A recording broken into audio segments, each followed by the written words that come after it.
trabajo de grado, titulado Pertinencia de la maternidad subrogada en el ordenamiento jurídico colombiano.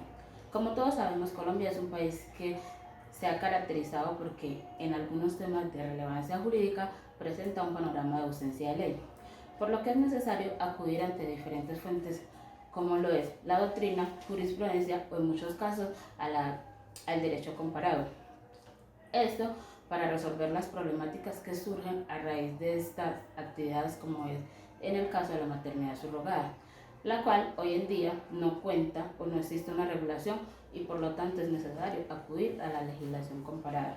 Y nos planteamos como problema que los únicos atisbos que ha tenido Colombia en cuanto a la figura de la maternidad subrogada se encuentra en la sentencia T-968 del 2009, en donde la sentencia, a razón de no encontrar una legislación que se prohíba su práctica, la reconoce como legal, citando en este caso los artículos 42 de la Constitución Política de Colombia y el artículo 1602 del Código Civil colombiano.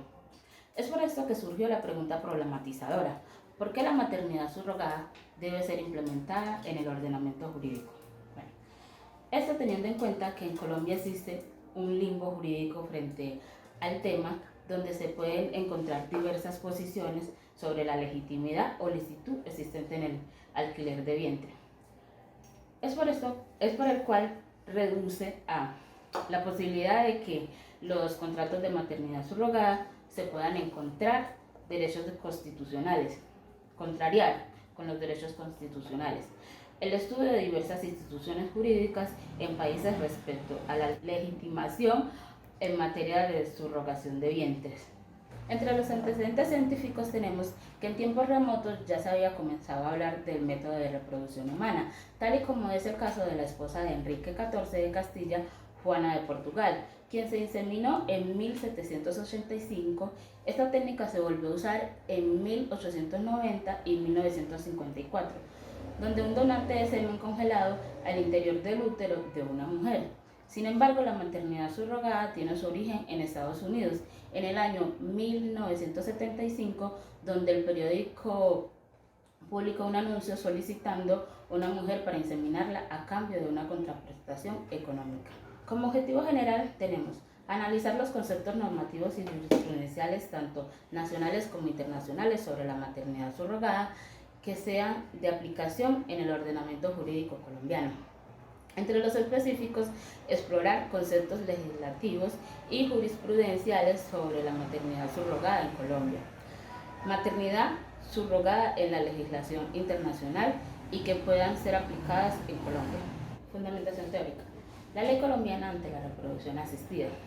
En Colombia existe el decreto 2493 del 2004, en el que se reglamenta las leyes 9 de 1979 y 73 de 1988 en relación con los componentes anatómicos, estableciendo la importancia del componente económico o lucrativo que se le debe dar a estos componentes, dispuesto en su artículo 15, expresando la prohibición de la remuneración.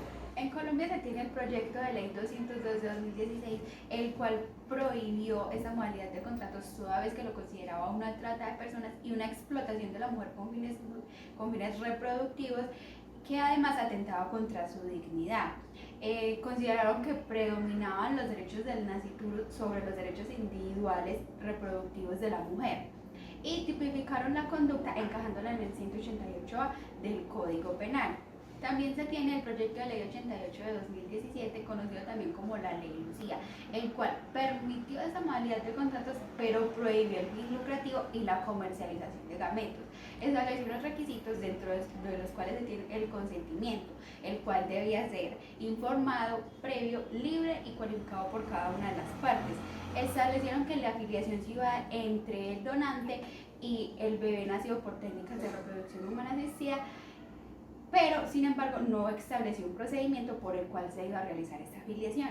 Entre los requisitos para que las personas pudieran acceder a este tipo de procedimientos se tenía que debían estar físicamente impedidos para procrear y se establecieron las obligaciones de que los padres contratantes debían aceptar el hijo en las condiciones en las que naciera y que la madre gestante debería renunciar a la maternidad o a querer impugnar la maternidad.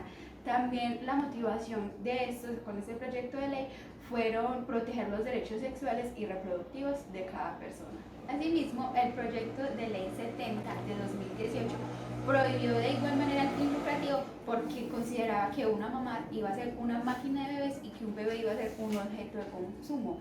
En cambio, tipificó esta conducta dándole de 6 a 8 años de cárcel.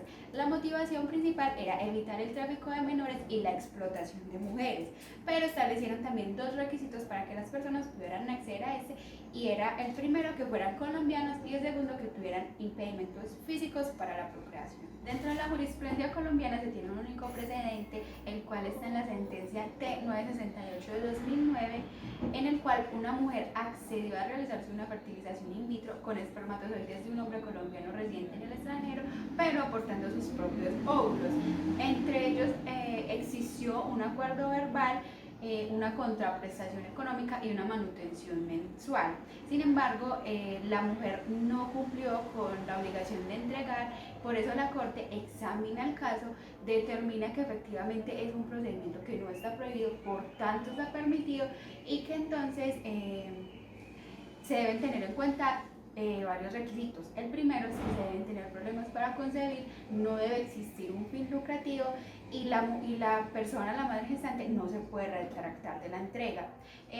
Finalmente, la Corte decide darle la maternidad, concederle la maternidad a la madre gestante porque ella había sido la que había aportado los óvulos, pero también exhorta al legislador por la necesidad que hay de una legislación o de una regulación frente a este tema. Dentro del negocio jurídico y la reproducción humana asistida se tiene que esos contratos deben tener unos elementos.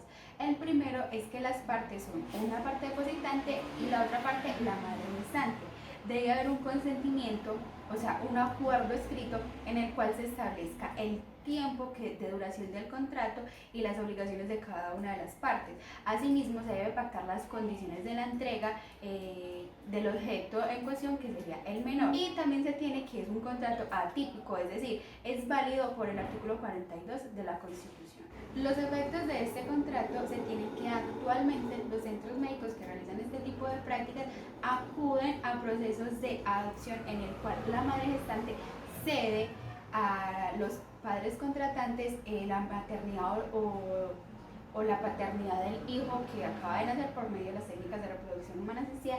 Sin embargo, esto implica que hay una legalidad disfrazada, es decir, se desvirtúa un debido proceso y hay una carencia de legalidad porque existe un vacío legal sobre la afiliación que debe hacerse para este tipo de contratos.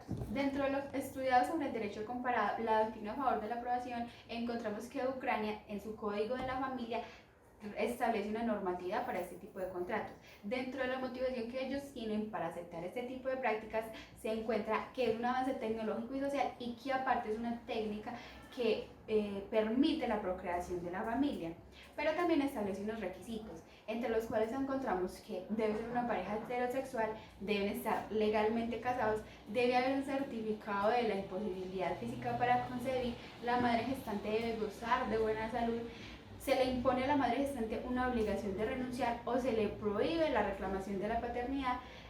También encontramos que no se prohíbe ningún tipo de remuneración y que no hay un monto estipulado para esto.